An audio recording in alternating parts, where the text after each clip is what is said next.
Digrit mill-primawla tal-Qorti Ċivili waqqaf parzjalment lill-Union tal-ħaddiema Magħqudin il-UHM milli tagħmel azzjonijiet industrijali li jidhru li huma ta' periklu għas-saħħa pubblika.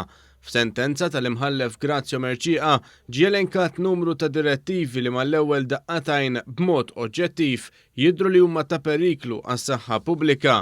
Fost dawn id-direttivi kien hemm l-ordni lix-xufiera tal-ambulanzi sabiex jillimitaw xogħolhom mas-sewqan tal-ambulanzi u ma jassistux lil paramediċi. Hemm ukoll numru ta' direttivi li kienu jolqtu lir-radiographers u liċ-Ċentru Nazzjonali għall-Screening tas-Sider fost l-oħrajn.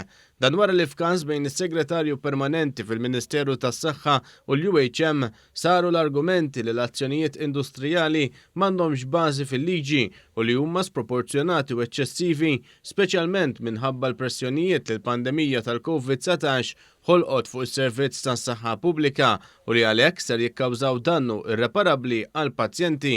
Fost l-argumenti li għamlet il-Union huma qalu li huma minew lid-dinja li l-azzjonijiet industrijali joħolqu inkonvenjent għaliex dak u l-iskop tagħhom.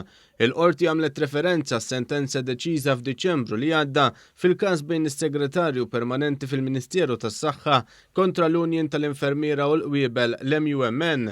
Hawnhekk il-qorti kienet qiset illi fil-waqt li d-dritt tal-azzjoni industrijali għandu jiġi rispettat u li m'għandux jiġi mxekkel, fl-istess ħin il-qortija tal-fehma li għal raġunijiet gravi bħalma huma dawk li jolqtu is-servizzi essenzjali, id-dritt għandu l-limitazzjonijiet tiegħu, speċjalment fejn jolqtu s-saħħa tal-pazjenti. Dan b'mod speċjali meta bħalissa ninsabu f'nofs il-pandemija tal-COVID-19.